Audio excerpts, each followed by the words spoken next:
When my daughter's fever hit 100, for my mother-in-law ordered me to stay and cook for her guests instead of taking her to the hospital. Give her medicine and stop embarrassing this family, she snapped. When I refused, my husband slapped me so hard my lip split. How dare you talk back to my mother while living under our roof? Our roof.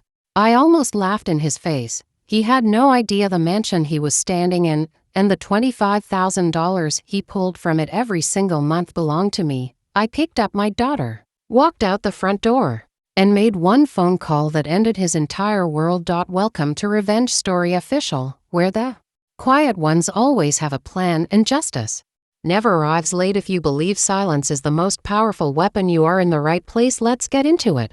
My name is Vivian. 3 years ago I would have told you I had the perfect life, beautiful home, successful husband, a little girl who called me her best friend. What I didn't tell people, what almost nobody knew, was that I had built every inch of that life myself long before Thatcher ever put a ring on my finger. That night started with a sound no mother ever wants to hear.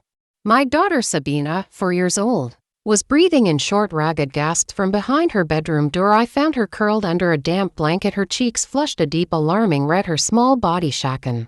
Despite the heat radiating off her skin, the thermometer read 100 for her lips looked dry and cracked. And when I tried to get her to drink water, she barely swallowed it. Mommy, she whispered, barely able to keep her eyes open. I'm so tired. Something in my chest went cold. I wrapped her in a blanket, grabbed her medical bag, and moved fast toward the front door. Downstairs I could hear music, laughter, the clink of champagne glasses. My mother-in-law Beatrix had spent 3 weeks planning a dinner for nearly 50 guests. I didn't care. My daughter needed a hospital, and nothing else in that house mattered. I made it as far as the marble hallway before Beatrix stepped directly into my path. She was dressed in a silk gown the color of dark wine, adjusting a string of pearls at her throat like the rest of the world could wait. She didn't even glance at Sabina. Where exactly do you think you're going? She asked, her voice sharp and flat. Our guests are arriving in 20 minutes. You were supposed to be supervising the kitchen staff. It's a fever, Vivian. Give her medicine and stop embarrassing this family in front of people who matter. Move, Beatrix, I said. My daughter needs a doctor. That was when the study door opened and my husband stepped out, adjusting his cufflinks like he was heading to a photo shoot instead of standing 3 feet from his sick child. He looked at us not with worry but with irritation. Vivian, stop being dramatic, Thatcher said, exhaling like I had ruined his whole night. Give her the medicine in her bag and get downstairs. My uncle is bringing 3 investors tonight. Stop being so selfish. Selfish? I stood there holding our burning, trembling daughter, and my husband called me selfish. I looked around that hallway, the imported marble under our feet, the chandelier above our heads, the art on TV walls that I had personally selected and paid for, and I understood something with total clarity. These 2 people were willing to gamble my daughter's life to protect their reputation with strangers. Get out of my way, I said, and I stepped forward. Thatcher's face changed. Without a single word of warning, he lunged, not toward his daughter but toward me. His open hand cracked across my face with an force that I stumbled into the wall, my lips splitting against my own teeth. I tightened my arms around Sabina so she wouldn't slip, and I felt blood pool against my tongue. Beatrix watched the whole thing with something close to satisfaction. Thatcher pointed a shaking finger at me. How dare you talk back to my mother in our house? Walk out that door and you leave with nothing, no money, no house, no custody of that little girl. He genuinely believed I was a helpless woman who survived on his paycheck. He expected tears and apology, surrender. Instead, something inside me went quiet. The version of me that had spent years keeping the peace died right there in that hallway. I didn't cry. I wiped the blood from my lip with the back of my hand, and I felt the panic drain out of me, replaced by something colder and steadier than I had ever felt. I actually smiled. It must have unsettled him because Thatcher took a small step back. Our house, Thatcher?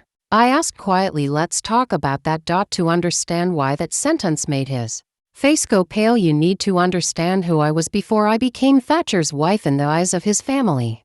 I grew up with very little. My mother raised me alone after my father left, working 2 jobs just to keep our small apartment heated through the winter. I promised myself I would never depend on anyone else to survive. By 19, I was working retail during the day and taking online finance courses at night. By 23, I had saved enough to make my First investment in a distressed rental duplex nobody wanted. I fixed it up myself, rented both units, and used the income to buy a second property, then a third. By 28, I owned a genuinely profitable real estate portfolio held under a holding company I had quietly built and named after my grandmother, the one person who had always believed in me. I never talked about it at parties. I simply kept building the way people do when they have learned that security is something you create for yourself. I met Thatcher at a charity gala. He was charming in the practiced way of someone raised to charm. Good family name, good manners. A mother who had spent his entire childhood telling him he was destined for greatness. What he didn't have, and what his family had quietly run through over 2 generations, was money. Their names still opened doors, but behind those doors the accounts were nearly empty. When we married, I purchased the mansion we lived in, $15 million paid through my holding company, and I put it entirely in my name, not because I distrusted Thatcher exactly, but because I had learned young never to build my security on someone else's foundation. I told myself it was simply smart.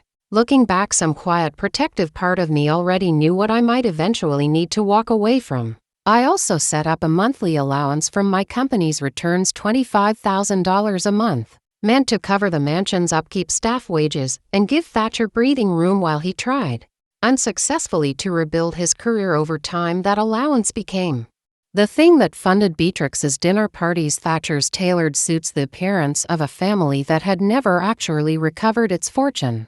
They lived like royalty inside a house they didn't own, funded by an allowance they didn't earn, and somewhere along the way they convinced themselves it was theirs by right. Standing in that marble hallway with blood in my mouth and my daughter burning up in my arms, I finally said the words I had swallowed for years. This house is in my name, Thatcher. Every deed, every mortgage payment, every renovation, mine. The company that pays your mother's caterers and your tailor and the W in cellar she just had installed, also mine. You have never paid for a single thing in this house. The color drained from his face so fast I almost felt sorry for him. Almost. Beatrix let out a short, disbelieving laugh. That's absurd, Thatcher. Tell her that's absurd. But Thatcher wasn't laughing. He was staring at me like he was seeing me, really seeing me for the first time in 5 years. I didn't wait for either of them to recover. I walked straight past them out the front door into the cool night air with Sabina still trembling against my chest. I drove straight to the emergency room. Sabina was dehydrated. The doctors monitored her closely for several hours, running fluids and watching for signs of a febrile seizure. Before her temperature finally began to drop, she fell asleep holding my hand, her small fingers curled around mine, and I sat beside her hospital bed and finally allowed myself 3 minutes to shake. Then I made the phone call. I called Winslow, an attorney who had handled my company's legal affairs for almost a decade, a careful, exacting man who had drafted every contract, every property title, every corporate document tied to my holding company. Winslow, it's Vivian, I said, my voice steadier than I expected. I need you to start the process tonight. Full separation and I want a full audit of every account tied to the company, effective immediately. Say the word, he replied simply, and it's already moving. Winslow moved fast. Within 48 hours, formal separation paperwork was filed along with a request for a protective order based on the hospital's documentation of my injury. But it was something Winslow found 3 days later buried in the audit that turned this from a divorce into something closer to a reckoning. 6 weeks earlier, someone had contacted my company's registered agent requesting a copy of the holding company's formation documents, the paperwork that established in plain legal language exactly who owned what. The request had come from a small law office Winslow didn't recognize when he traced it. The retainer had been paid by Beatrix. She hadn't just been planning a dinner party that night, she had been quietly building a case with a lawyer of her own to argue that because Thatcher had lived in the house for 5 years and contributed his name and social standing to my company's growth, he was entitled to a claim on it. But Winslow found something else in that file that made my stomach turn. A draft document never filed that used a signature block matching mine on a request to add Thatcher as a co-signer to my company's primary operating account. The signature wasn't mine. It had never been submitted because the bank's verification process had flagged it and quietly rejected it months earlier without ever alerting me. Beatrix had been trying to help her son claim ownership of something that was never his, and when That failed quietly through official channels. She decided the fastest remaining path was to make my life miserable enough that I'd hand it over willingly. The dinner party, the ultimatum, the moment in that hallway. I now believe none of it was really about a fever at all. It was about control. When Winslow laid it out for me in his office, I didn't feel afraid. I felt something closer to clarity. These weren't people testing the limits of a marriage. They were people who had been quietly circling my life for years, waiting for an opening. I gave Winslow one instruction: pursue everything the law allows and hold nothing back. Thatcher called me 11 times that first week. I let every call go to voicemail. On the 12th, I finally answered. "Vivian, please," he said, his voice cracking in a way I had never heard before. "We can fix this. My mother went too far, I know that, but you can't just take everything. Where am I supposed to live?" "You should have thought about that," I said quietly, "before you decided our daughter's fever mattered less than your uncle's investors, and before you let your mother go looking for a lawyer to take my company." There was a long silence on the line. I don't think he knew I had found that file. His attorneys quickly discovered there was almost nothing to contest. Every major asset, the mansion, the holding company, the investment accounts, had been protected as separate property from the very beginning, held solely under my name with no commingled funds. The attempted signature addition, once flagged to the court, effectively ended any argument Thatcher's team tried to make about implied ownership. Within weeks, the mansion was formally listed for sale, and Thatcher and Beatrix were served notice to vacate. Beatrix showed up at Winslow's office uninvited, demanding to speak with me directly. I agreed to one meeting. "Would you really do this to your own husband?" she asked. Her voice shook with anger. "Would you throw an old woman out onto the street?" I stayed calm. "You put a sick 4-year-old under a blanket. You told her mother to serve food. Then you tried to steal my company by using a fake signature. I looked at her for a few seconds. I am simply taking my daughter and leaving a family that could do something like this. She did not say another word. At the first custody hearing, the judge reviewed the hospital records documenting the timeline of that night, the photographs Winslow had insisted I take of my injury before I left the house, and Beatrix's own text messages obtained through discovery instructing household staff to keep the child upstairs and quiet during the party. The judge granted me primary custody on a temporary basis and ordered that Thatcher's contact with Sabina be supervised in the meantime. 6 months later, the mansion sold for slightly above asking price. Thatcher moved into a modest 1-bedroom apartment across town. Beatrix, without her son's household to preside over and without an allowance to fund her lifestyle, moved in with a distant cousin 2 states away. I used part of the proceeds to buy a smaller home just for Sabina and me, nothing extravagant but warm, quiet, and entirely ours. No marble hallways, no dinner parties. I was expected to disappear into just a kitchen where I cook because I want to, and a living room where Sabina does her puzzles on the floor while I work nearby. She's healthy now, thriving. She still talks sometimes about the hospital night in the simple, unbothered way small children process frightening things, and each time she does, I remind her that I will always choose her without hesitation over anyone else's comfort or reputation.